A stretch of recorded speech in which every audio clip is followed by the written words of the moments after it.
Bismillahirrahmanirrahim. Assalamualaikum warahmatullahi taala wabarakatuh. Alhamdulillahirabbil alamin. Wassalatu wassalamu ala asyrafil anbiya'i wal mursalin wa ala alihi wa sahbihi ajma'in. Allahumma anfa'na bima 'allamtana wa 'allimna ma yanfa'una. Allahumma faqihna fid din wa 'allimna ta'wil waj'alna min 'ibadikas salihin. Ini bersyukur kehadrat ilahi dapat lagi kita sambung pengajian kita dalam Manhaj Ulum Islamiyah tingkatan 5, dan hari ini insya-Allah kita akan belajar tajuk yang ketiga dalam bahagian usul fiqh selepas pada tajuk nasakh, iaitu ad-darsul tsalis al-ijtihad wat taqlid. Al-ijtihad wat taqlid. So dalam ni dia ada 5 objektif pengajian. Yang pertama zikru ta'rif ijtihad wal mujtahid taqlid wal muqallid, mengingat ta'rif ijtihad, mujtahid, taqlid dan muqallid. Kemudian syarat mujtahid, kemudian menjelaskan maratibul mujtahidin, pangkat ataupun darjat-darjat mujtahid, dan seterusnya hukum taqlid dan tanggungjawabnya. Dan yang terakhir, menjelaskan contoh ijtihad pada zaman kita sekarang. Okay, baik. Kita terus kepada objektif yang pertama, iaitu ta'rif al-ijtihad. Ma makna al-ijtihad? Lughatan min kalimatun juhdu wa huwa al-was'u wa taqah. Okey, perkataan ijtihad ni asalnya daripada perkataan juhdu, iaitu al-was'u, boleh terjemah sebagai kelebihan, wattaqah dan kemampuan. Itu dari segi bahasa, dari segi wa amma fi istilah. Adapun dari segi istilah, amaliyatu istinbatul ahkami asy-syar'iyyati min adillatiha tafsiliyah. Okey, dari segi istilah pula dia kata ijtihad ni adalah satu amalan, satu perbuatan yang mana istinbatul ahkam asy-syar'i, mengeluarkan hukum syarak daripada dalil-dalil tafsili, dalil-dalil yang terperinci. Okey, jadi ijtihad ni sebenarnya ceritanya adalah perbuatan seorang mujtahid. Perbuatan yang macam mana? Perbuatan mengeluarkan hukum tu dari dalil, dari Quran dan Sunnah. Okey, itu takrif dia. Yang kedua, masyru'iyyat ijtihad, pensyariatan ijtihad. Apa agama kita ni kata tentang ijtihad ni? Al-ijtihad matlub fi syar'i. Okey, ijtihad ni dituntut dalam syarak. Wa huwa aslu min usul syariah. Dan ianya syariah, ijtihad ni adalah asal atau umbi, akar kepada asas-asas syariah kita. Wa waradat fihi adillatun katsiratun tadullu ala masyru'iyyah, dan disebutkan dalam dalil-dalil yang banyak yang menunjukkan ke atas pensyariatannya. Yang pertama boleh tengok dalam suratul Nisa. A'udzubillahi minasyaitonir rajim. Inna anzalna ilaikal kitaba bil haqqi litahkuma bainan nasi bima arakallah. Sadaqallahul azim. Boleh lihat sendiri dalam tafsir apa terjemahan dia. Yang kedua, sunnah qala Nabi sallallahu alaihi wasallam, idza hakama al-hakimu fajtahada thumma asaba falahu ajran wa idza hakama fajtahada thumma akhta'a falahu ajrun. Okey, maksud hadis ni, fal hadisus sharih fi masyru'iyyati ijtihad wa da'wah ilaihi wa targhib fihi. Hadis ni jelas menunjukkan pensyariatan ijtihad dan seruan untuk kita berijtihad. Okey, hadis ni maksud dia idza hakamal hakim, apabila seorang hakim ataupun seorang pemerintah ataupun seorang ulama berijtihad. Hakamal hakim fajtahid, berijtihad, thumma asaba, kemudian ijtihad dia tu betul, di sisi Allah ni betul ijtihad dia, falahu ajran, maka ke atas dia tu 2 ganjaran. Tapi wa idza hakama fajtahada thumma akhta falahu ajran, tapi kalau dia tersilap dalam ijtihad dia tetap ada pahala juga, ada ganjaran juga, tapi 1 saja. Okey. Yang ketiga, ijma' kata ajma'us sahabah wa man ba'dahum ala masyru'iyyatil ijtihad. Telah bersepakat sahabat dan selepas pada sahabat ala masyru'iyyati ijtihad, ke atas pensyariatan ijtihad. Okey, seterusnya kita tengok amthilah al-ijtihad, contoh-contoh ijtihad. Dia bagi satu contoh tentang satu masalah, iaitu hukmu qira'atu al-Fatihati lil ma'mum fi shalah. Hukum bacaan surah al-Fatihah bagi makmum. Bagi makmum dalam solat. Dalam solat, apa sebut makmum maknanya ni adalah solat jemaah lah. Pendapat pertama ataupun mazhab pertama itu daripada Imam Abu Hanifah, mazhab Hanafi, la tajibu qira'atul Fatihati fi salati sirri wa jahri. Tidak diwajibkan baca Al-Fatihah ni dalam solat yang sir, solat yang senyap. Solat yang senyap iaitu Zuhur dan Asar. Wal jahriyah, dan solat yang kuat. Solat yang kuat ni Maghrib, Isyak, Subuh. Jadi di sisi mazhab pertama ni, iaitu mazhab Hanafi ni, bacaan Al-Fatihah ni tak kira solat yang slow ataupun yang kuat, tak wajib. Tak wajib. Jadi makna kata kalau dia tak baca Fatihah, makmum lah, kita bincang tentang makmum. Kalau seorang diri semua sepakat kata wajib. So kalau kita makmum dan kita tak baca Al-Fatihah, di sisi mazhab ni sah sembahyang kita. Tapi mazhab yang kedua kita tengok Al-Imam Malik, tastahabbu qira'at al-Fatihati fi shalat as-sirriyah wal jahriyah. Disunatkan sahaja baca Fatihah dalam solat sir dan jahriyah. Disunatkan. Maksudnya kalau kita tak baca pun sah juga sembahyang kita sebagai makmum ni. Sebab dia disunatkan. Tapi kalau kita baca lebih elok lah sebab dia sunat. Kalau kita ni pakai pendapat Imam Malik ni. Mazhab ketiga ni mazhab Syafi'i.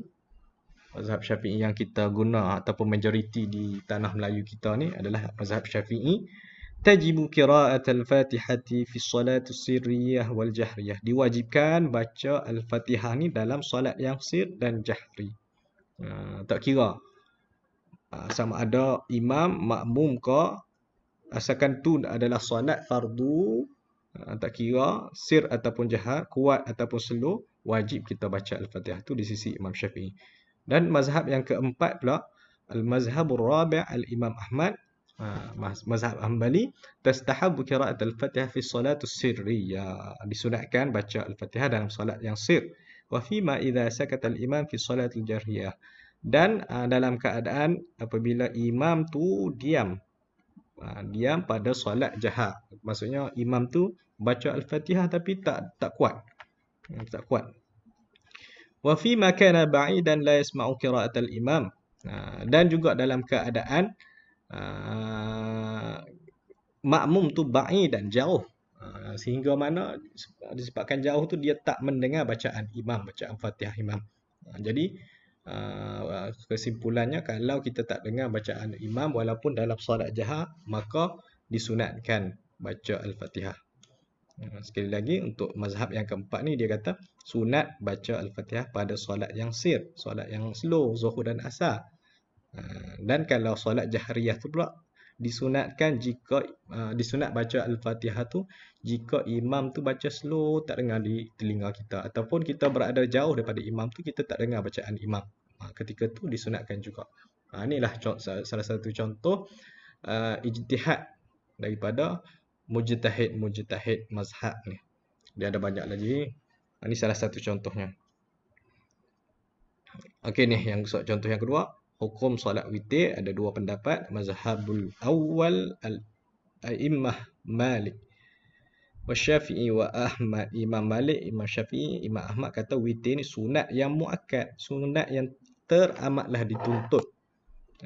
Mazhab pertama. Mazhab kedua, al-Imam Abu Hanifah, dia kata witir adalah wajib. Maknanya kalau kita tak tinggal, kita tak buat witir dalam sehari tu berdosa lah kalau ikut mazhab Hanafi. Okey, seterusnya kita tengok syurutul mujtahid. Sepatutnya baca syurutul mujtahid dulu tadi ni. Dah. Okey, itu dah. Okey, kemudian ta'rif mujtahid tadi ni ta'rif ijtihad, perbuatan. Mujtahid ni orang yang buat ijtihad tu. Orang yang melakukan perkara tersebut. huwa man qama. Okey, dia tambah man qama sahaja. Daripada ta'rif ijtihad ni dia tambah man qama bi amaliyah istinbatul ahkam syariah min adillataha tafsilih. Maksudnya tadi tu perbuatan yang sekarang ni mujtahid ni adalah orang tu sendiri. Orang yang berijtihad tu dipanggil sebagai mujtahid. Contoh Imam Abu Hanifah, Imam Malik, Imam Syafi'i, Imam Ahmad. Ni mujtahid mazhab semua ni. Seterusnya syarat mujtahid. Maknanya nak jadi seorang mujtahid ni bukan senang. Dia kena ada syarat-syarat yang dia kena tepati. Yang pertama, an ya'rifa ma'ani ayatul ahkam fil Quranil Karim lughatan wa syar'an hatta yumkinu ruju' ilaihi indal istinbat. Yang pertama dia seorang yang nak jadi mujtahid tu dia kenalah mengetahui makna ayat ahkam dalam Al-Quran. Mana-mana ayat ahkam dalam Al-Quran lughatan wa syar'an, dari segi bahasa dan dari segi syarak, sehingga dia mampu untuk merujuk kepada ayat tersebut ketika beristinbat. Okey, itu yang pertama. Maknanya dia kena tahu bahasa Arab lah. Yang kedua, an ya'rifa ahadithul ahkam lughatan wa syar'an. Dia kena mengetahui hadis-hadis hukum.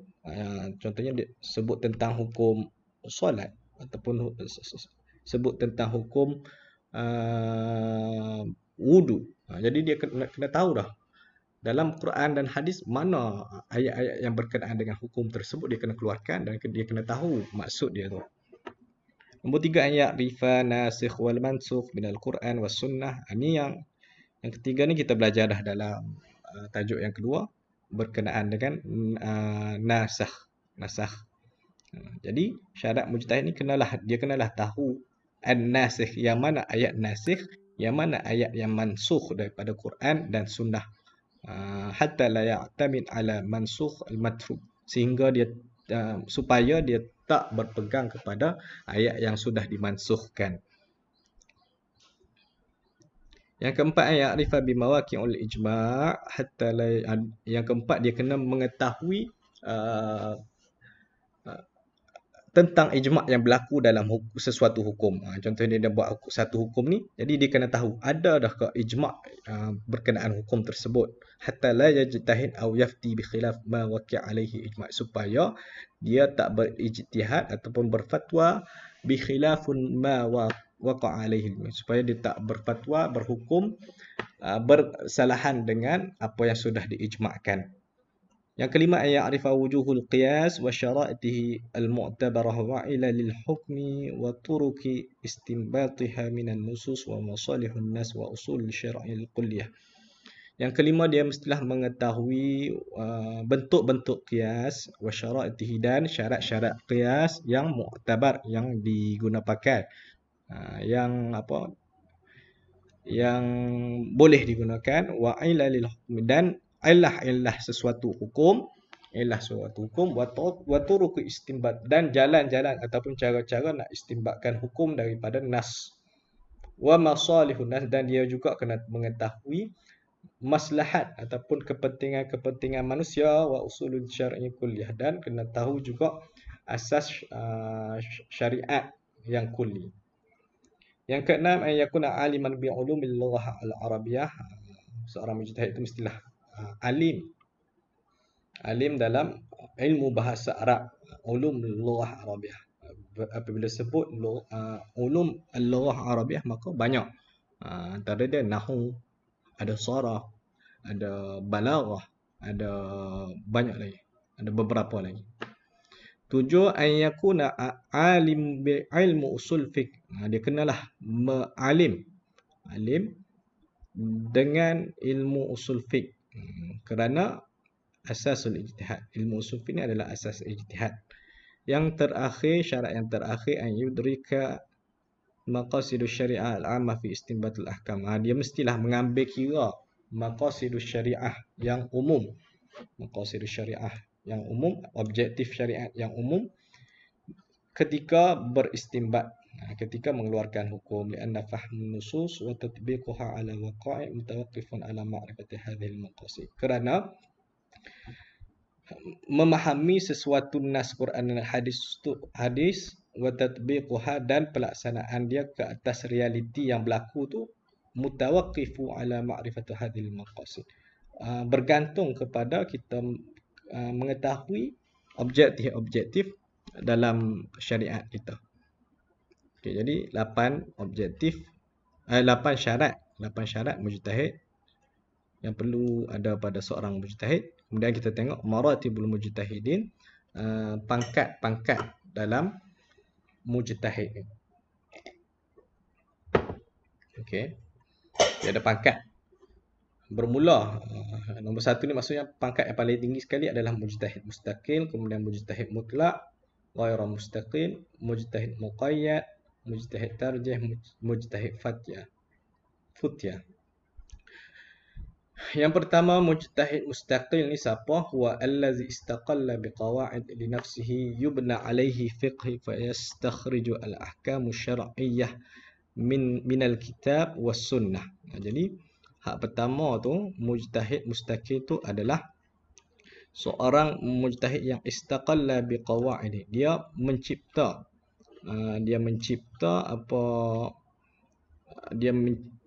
mencipta usul dia sendiri, kaedah-kaedah dia sendiri untuk membentuk sesuatu hukum fiqh.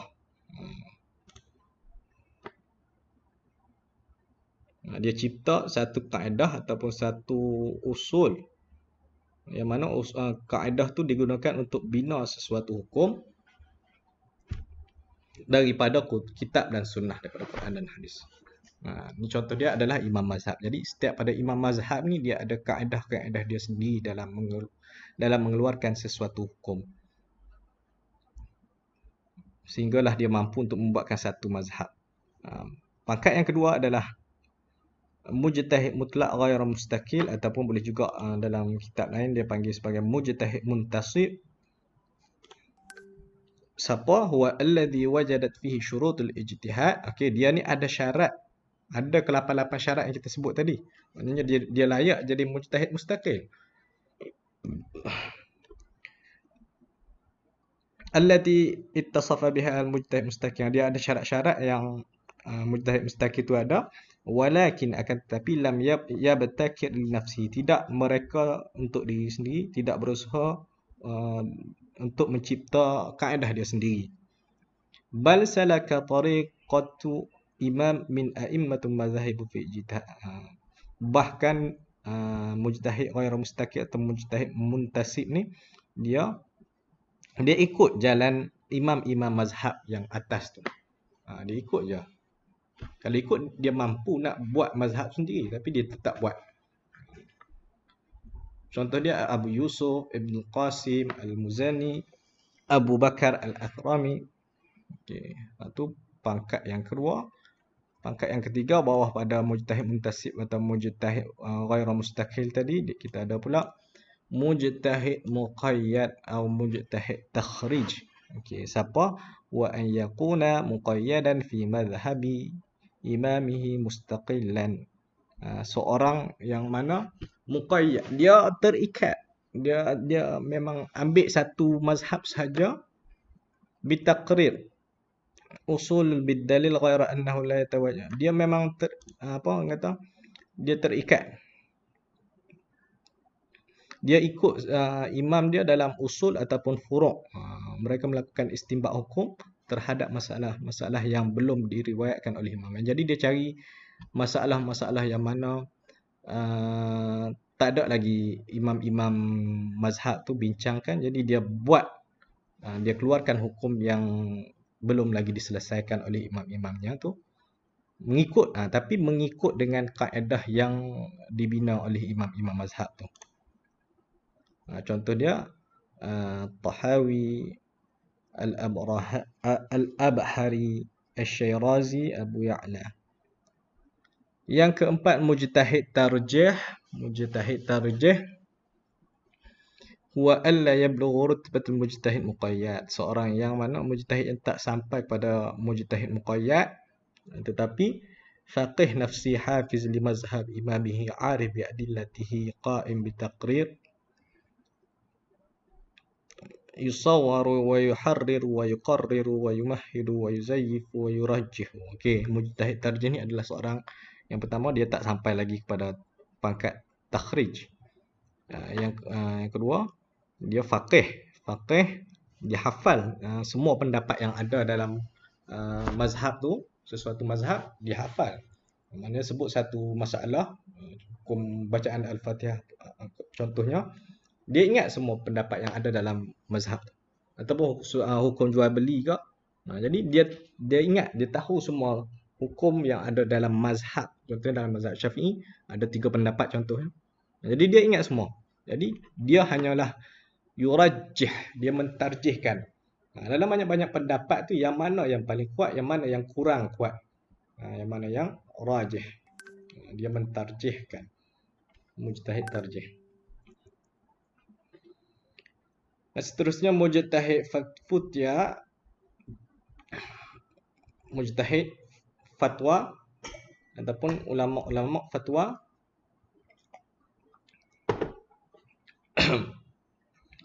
Siapa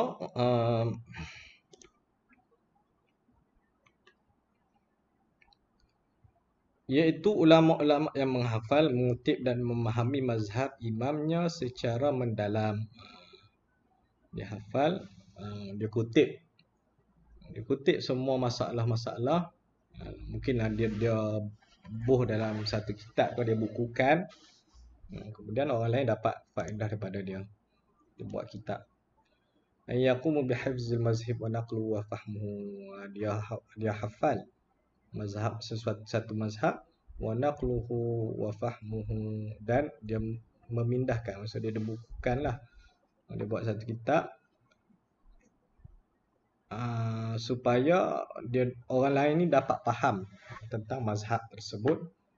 Wa yumayyizu bainal aqwa wal qawi, dan dia orang awam ni boleh bezakan antara yang kuat, yang lemah, wal rajih wal marjuh.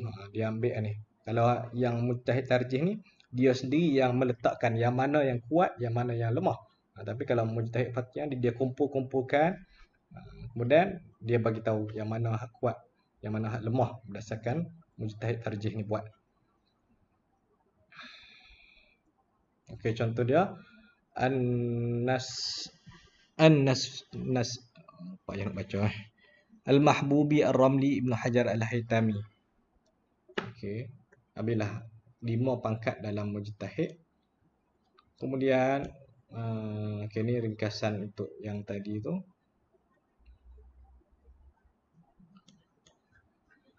Okey, amfilah lil ijtihad fi asrina, contoh-contoh mujtahid pada zaman kita. Zaman kita sekarang, zaman moden lah. Yang pertama, tahrim insya' bunukul halib, pengharaman bank susu ibu.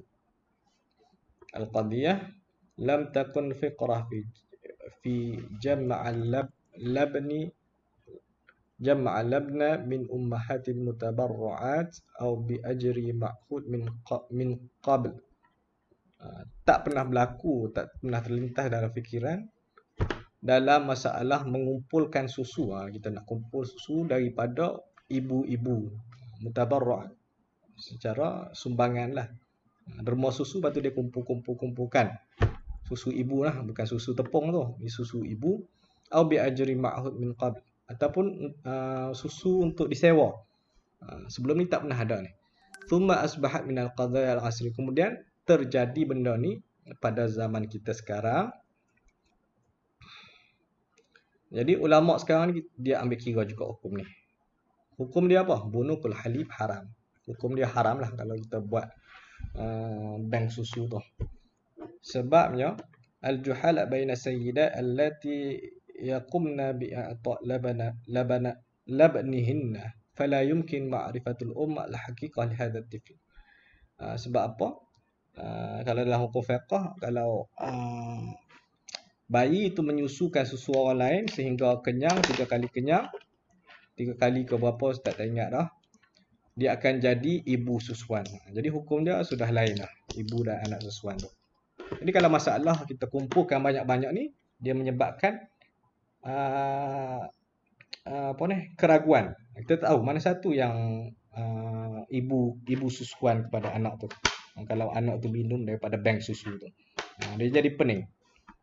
Tak tahu mana satu ibu susu, maka dia bercampur nasab, membawa kepada haram. Mimma yu'addi ila ikhtilatu ansab, bercampur-campur nasab. Habis berapa orang ibu dia ada, jadi pening. Jadi haram hukum dia. Yang kedua, contoh yang kedua, masalah yang kedua pada asrina, pada zaman kita, jawaz isti'anah bil hamdi an-nawaw li tahdid nasab al-aulad. Keharusan untuk buat ujian DNA untuk menentukan keturunan anak. Guna ujian DNA untuk keturunan anak. Innan nasbat tiflu ila man takhallaka min ma'ihi innama yathbutu min tariq syar'i la min tariq tab'i. Sesungguhnya nasab seorang anak ila man takhallaqa, kepada siapa dia dinasabkan, min ma'ihi, daripada airnya, innama yathbutu min tariq syar'i, sesungguhnya ditentukan melalui jalan syarak, la min tariq tab'i, bukan daripada cara-cara semula jadi. Adapun nasab antara anak dengan ibu dia, fayathbutu min jihati tab'i, maka ditentukan dengan jalan semula jadi, di anna al-umumah alaqatun tab'iyah, kerana sifat keibuan ni ada hubungan ibu dan anak ni alaqatun tab'iyah, hubungan yang semula jadi. Yumkinu iktishafihi an tariqu basmah wirathiyah allati tabayyana takhalluq hadha tip min rajulin mu'ayyanah wa imratin mu'ayyanah. Basmah wirathiyah ni apa dia?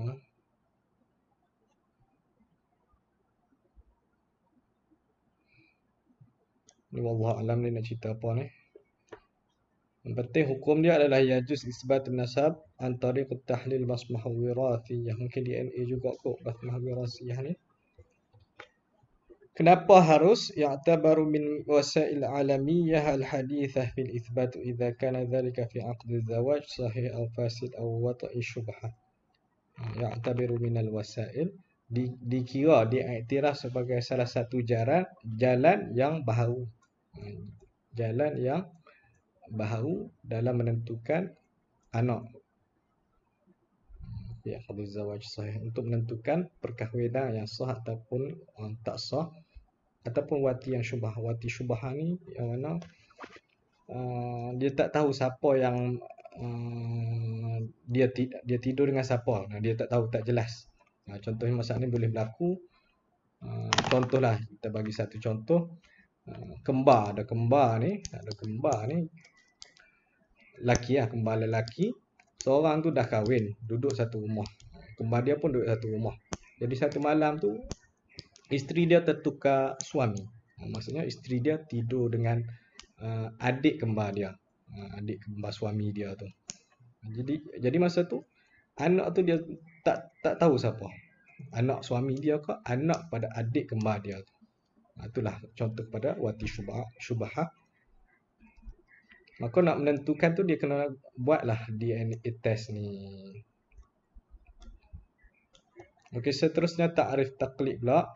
Bila bab ijtihad mujtahid tadi habis, kemudian kita masuk bab ta'rif taqlid. Ta'rif taqlid min kalimah qallada wa huwa wad'u syai' fi 'unuqi muhitan bihi. Maksud qallada ni adalah meletakkan sesuatu pada tengkuk, muhitan bihi, dan diikat. Dia tambaklah macam tambak lembu tu, ikat lembu tu. Itu dari segi bahasa yang dimaksud dengan qallada. Dari segi istilah pula, akhdhu qawlil ghair min ghairi ma'rifati dalilihi, mengambil pendapat orang lain min ghairi ma'rifati dalili, tanpa tahu dalil. Jadi kita amalkan sesuatu tu berdasarkan pendapat orang lain dan kita tak tahu pun dalil dia apa. Itu yang dimaksudkan taklid. Muqallid pula siapa?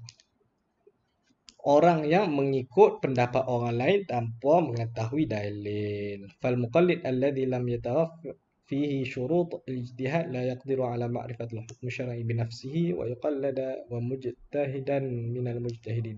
Maka orang yang muqallid ni adalah orang yang tak memenuhi syarat-syarat mujtahid, la yaqdiru ala ma'rifat al-ahkam syar'i, tak mampu nak mengetahui hukum-hukum syarak dengan sendiri dia. Dan dia tu yuqallada mujtahidan, dan mengikut pendapat seorang mujtahid daripada banyak-banyak mujtahid. Jadi hukum kita taklid ni, siapa ni? Kita lah antaranya, kita sendiri. Kita mengikut pandangan mazhab Syafi'i. Jadi kita kadang-kadang tu kita tak tahu pun apa dalil yang mengatakan hukum tu sekian sekian sekian. Kita tak tahu pun apa, bagaimana dalil yang kata solat zuhur ni 4 rakaat. Kita tak tahu, kita hanya ikut je. Itu dikatakan sebagai taklid. Dan kita ni adalah muqallid. Hukm taklid, taklid fi furu'il fiqh wajib. Wajib lah. Taklid pada masalah furu' fiqh ni adalah wajib likulli insan, untuk setiap pada manusia lam yasil ila rutbatil ijtihad, yang mana manusia tu tak sampai pada taraf ijtihad. Sawa'un akana amya am aliman, tak kira lah dia orang awam ke, dia orang alim ke, asalkan dia ni tak sampai kepada rutbatil ijtihad, maksudnya dia tak cukup 8 syarat yang kita bincang tadi tu, maka dia wajib ikut imam mazhab. Mas'uliyah taqlid, tanggungjawab taklid. Yajibu itba'u qaul mujtahid wa su'al amma yata'arrud min umur. Wajib untuk mengikut pendapat mujtahidin dan wasu'alihim amma yata'arradu min qaul, dan perbincangan tentang apa yang dihadapi dalam sesuatu perkara. Di sisi orang awam, kenapa dia wajib ikut pendapat mujtahid ni? Dan laisu indahu syai'un minal ulum, kerana orang awam ni tak ada satu pun ilmu yang boleh membawakan kepada dia untuk berijtihad. Tapi orang alim pula, kenapa dia wajib ikut pendapat mujtahid ni? Kerana dia tak mampu untuk berijtihad. Walaupun dia alim, tapi dia tak cukup 8 syarat tu. Maka sedang cerita pada hari ini kita wajib mengikut pandangan mazhab, salah satu daripada pandangan mazhab. Wallahu a'lam bishawab.